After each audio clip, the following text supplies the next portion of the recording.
Chris Lee and Blake Lovell of Southeastern 14 here to discuss SEC basketball games from Wednesday night, February the 8th. Full disclosure, they are working on the internet in my neighborhood, and we've had issues all morning. So if you see something weird on my end, that's what's going on. We will try to make it through this anyway. Blake, let's start in our backyard in Nashville. One of the more thrilling games of the year in the SEC season. Tyron Lawrence hits a three-pointer to knock off Tennessee, snapping an 11-game losing streak for Vandy in that series. Is this the only buzzer beater in SEC play so far? I was thinking last night, I don't remember another game in the league ending in that dramatic a fashion. Now, if you want to go back to pre-conference, Missouri beat UCF on a 40-footer at the buzzer, so there was that. But I don't know that we've had a dramatic ending like this in SEC play yet.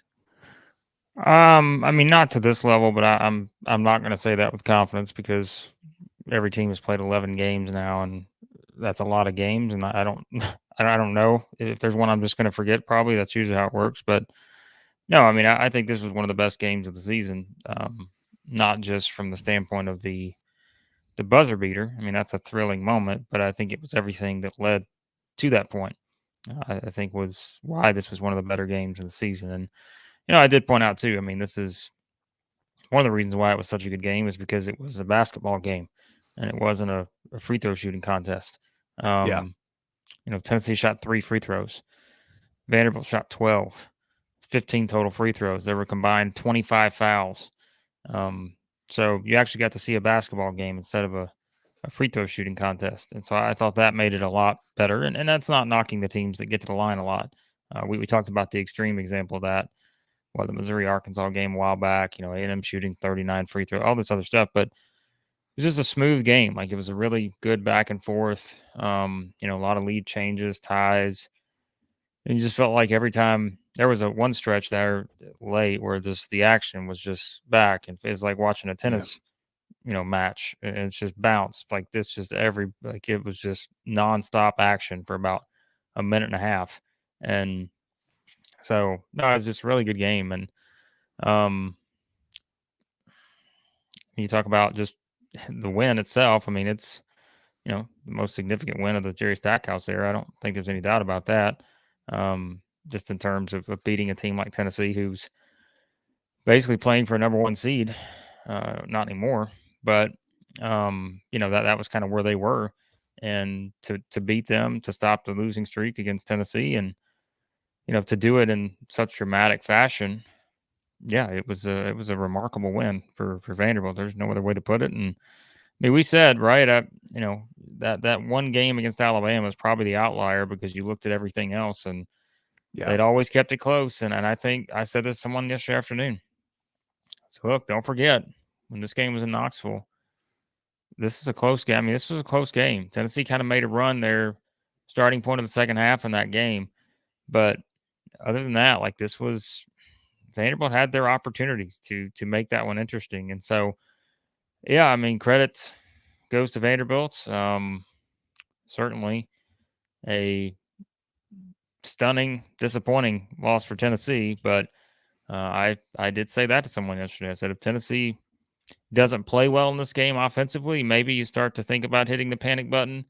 But if they lose this game, maybe you hit the panic button because all of a sudden, things look a lot different now because you're talking about a team that just has not played well the past 3 games. Even though they won that Auburn game, this is kind of a stretch here that I don't think Tennessee fans wanted to see. Let's rewind a little bit in the game last night because I saw something. I'm sure I've seen this. I've seen hundreds, thousands of basketball games, but I don't remember one quite like this. Okay, let's set the stage. Tennessee's got the ball. Vandy's missed a shot. There's 17 seconds left. Vanderbilt's chance to win the game is to get Tennessee to the foul line. Vanderbilt's got 2 fouls in the half. It has to foul Tennessee a bunch. I'm even thinking, watch it, like, are they going to be able to get off 5 fouls in 17 seconds? At one point, Tennessee got Julian Phillips loose for a breakaway dunk. He gets to the goal. He decides to back it out and run clock. which ended up being a fatal decision for the Vols. I'm sure that's getting talked about a lot in Knoxville this morning, because if he dunks it, Tennessee's up 4, and it's pretty hard for Vandy to win at that point. But Vanderbilt gets off, 5 fouls in 9 seconds, almost forced a 5-second violation on inbounds, and then they foul Vescovy, who I think is an 80% foul shooter, misses the front end of the 1-and-1. Vanderbilt gets the rebound, sets up a really good set at the end of the game to win it with a kick out to Lawrence in the corner where the ball is out of his hands, milliseconds before the buzzer goes off. It was clear, but it was close. Other things out of that game last night, Liam Robbins was good for Vandy again. Lawrence got benched a week ago against Alabama. I guess that got his attention because he'd been really good in the 2 games since. And for Tennessee, we'll get to this in bracketology a little bit, Blake, but not as many quality wins as you need to have if you're Tennessee to get where the Vols have been on those seeding lines. There will be some chances between now and the end of the season, but Tennessee needs to start beating some teams of consequence, and last night certainly did not help the Vols' tournament resume. Well, they're 5-2 in quad 1, 3-3 in quad 2. They don't have any quad 3 or quad 4 losses. So if we're talking about it in the sense of, number 1 seed, then yeah, you can throw that out.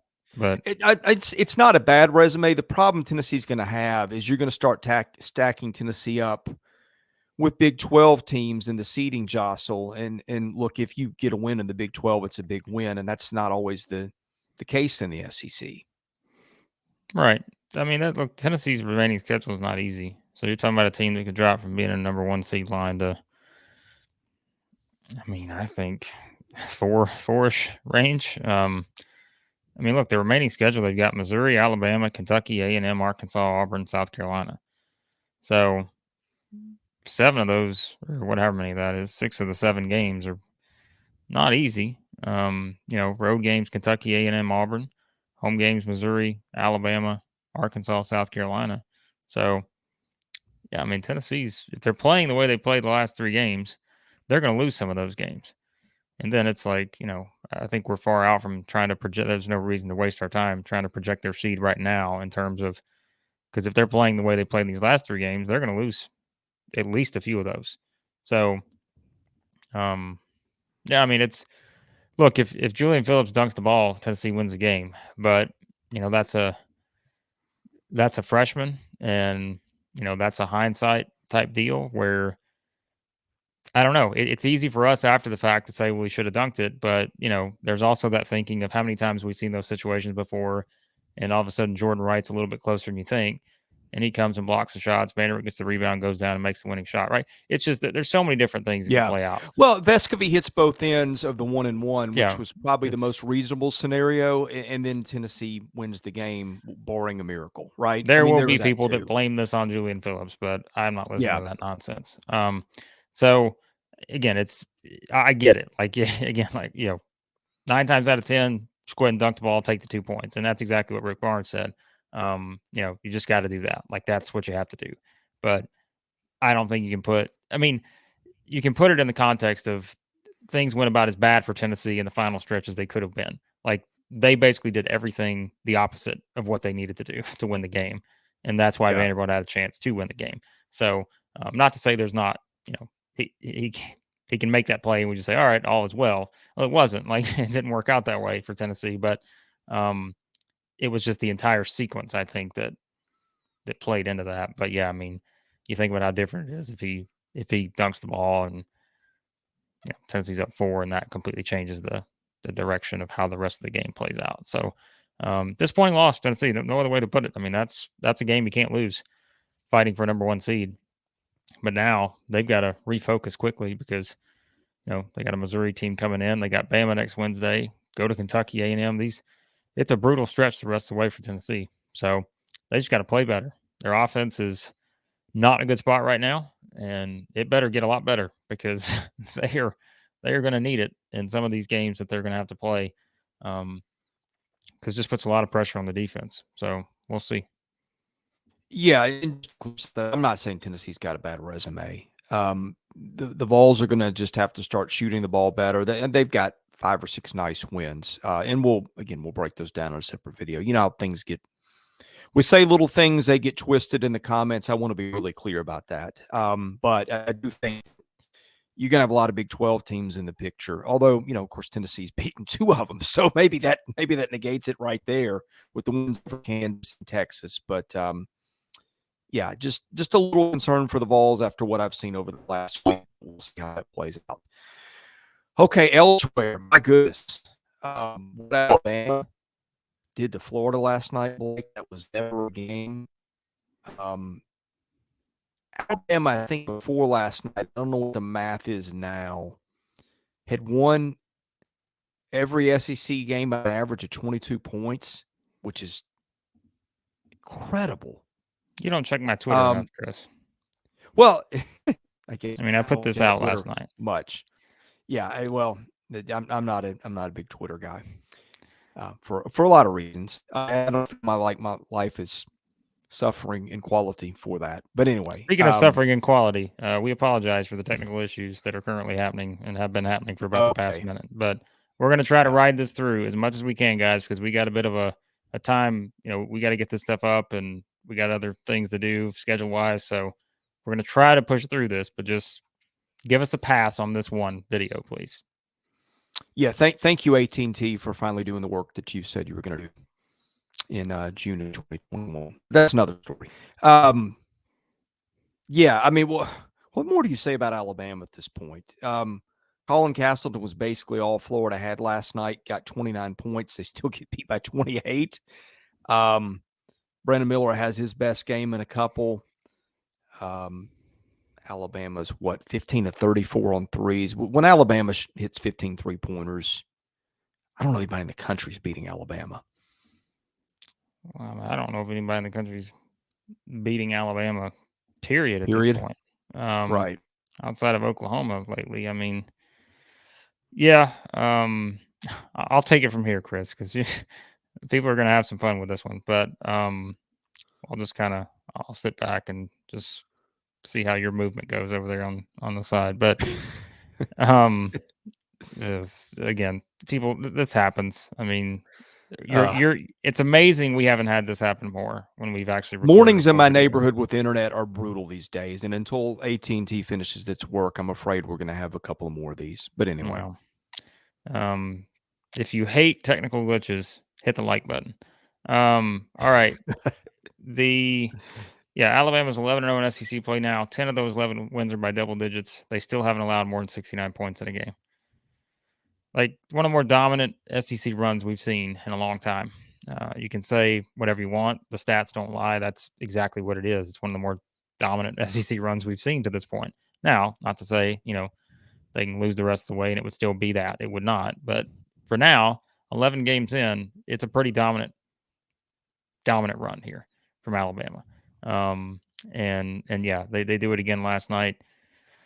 I mean, I said it's just kind of, I thought coming into the game, I believe this is how we put it. So this is a game Florida's got to get off to a great start, because I don't like Florida's chances having to play from behind against Alabama. I don't think they're good enough offensively to do that, because everything kind of has to run through Castleton, and Castleton's not a 3-point shooter. So you have to make up, points a lot quicker, and they just really don't do that very well. So it was all about their defense. It was all about not getting off to a bad start. Both things were not in Florida's favor. And so that led to another dominant victory for Alabama. I mean, 15 threes, like you said, it's just, this is what they do. And if they're hitting threes, no one's going to beat them. I don't care who it is, Purdue, Houston. Alabama's making this many shots from outside. They're beating everyone in the country. And, I mean, look, that's 3 straight games now. They've made at least 13 threes. And not just made at least 13 threes, 3 straight games they've shot at least 44% from 3, making 13 threes or more. That's an incredible statistic right there. So you think about that. I mean, that's a team that's not losing to anyone with those kind of stats. If they get in a tournament and they get 3 games in a row like that, I don't think anybody's beating them. So, another terrific win for Alabama. Now sets up the IBOB on Saturday. The Iron Bowl of basketball is ready to get going on Saturday, which will be quite a scene for my Twitter timeline. That one's going to be fun, and I just think you look at this team, and I mean, Brandon Miller's a freshman in college. I hope we don't forget that, because he looks like he's, a 5-year NBA player at this point, and he is something else. And so he's your player of the year in the SEC. Nothing's going to change that. I don't know how anything, barring an injury. Even then, he's getting my vote. So,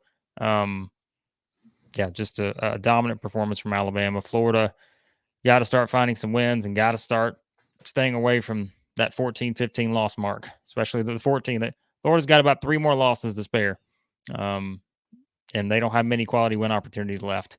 So I think the bubble is starting to move in the wrong direction for Florida, because their next 2 games are against Vandy and Ole Miss. Even if they win those, that does nothing for you. Does nothing. At Arkansas and Kentucky, those are the only 2 games left that can do anything for them. And otherwise, they're going to need to make a deep run, I think. You'd rather have those in Gainesville. Yeah. Yeah. So until that happens, I think we got to assume Florida's kind of bubbles bursting at this point, because they went 1-3 in the 4-game stretch. We said it really needed to go 2-2. But if they can win at Arkansas, beat Kentucky, one of those, and you win all the others, then maybe I think they're fine. But I think they're on an uphill climb at this point. DJ Jeffries, of all people, goes 5 of 6 from 3 last night. Mississippi State wins the game about the way we figured it would, 64-53, beating LSU. Again, nothing there to see other than bad loss avoidance as State tries to make a charge to get into the tournament. I don't have a lot of takeaways from this one, but I'll let you have a go at it. Mississippi State this is what they do. And I said this to someone too yesterday. State is like A&M, is like other teams in that they know exactly what it is they do well, and they are leaning into that. They're not trying to do something that they don't really do that well. They are just leaning into their defense. They are leaning into understanding they are going to have some limitations offensively, and so they need to take as many easy shots as they can. And I think they're doing a lot more of that now. And I think that's just kind of been the key for this 4-game winning streak they've been on, is they're starting to take higher percentage shots, get better looks. Their defense is helping them get better looks. And it's just a team that, like we said, they got ground to make up, just like Arkansas had ground to make up. Mississippi State's got ground to make up. And, now they've won 3 straight SEC games. They go from 1-7 to 4-7. Now, you go to Arkansas, Kentucky next. So maybe keeping that streak going is going to be tough, but they're probably as confident as anybody, because the last 3 games, look at the scores of the last 3 games: 66-51, 63-52, 64-53. Yeah. They are winning the Mississippi State way this season. Like, that's how they have to win to be successful. And so their defense is just firing right now. Like, they are doing a lot of great things defensively. And I think that's going to present some challenges for Arkansas. That'll certainly present some challenges for Kentucky.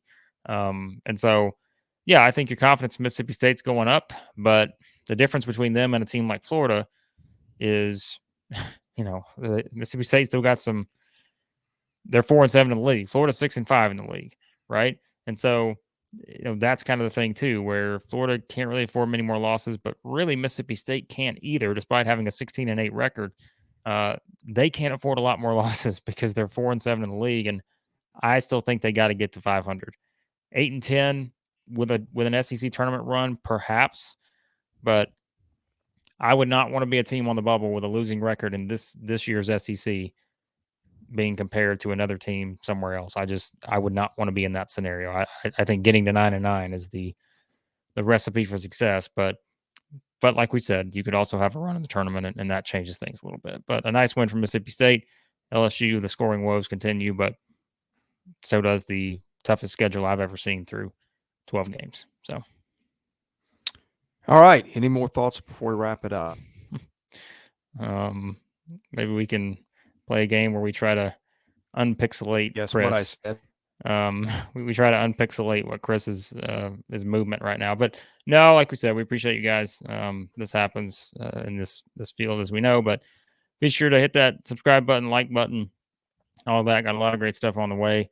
All of our basketball stuff, football stuff, baseball stuff.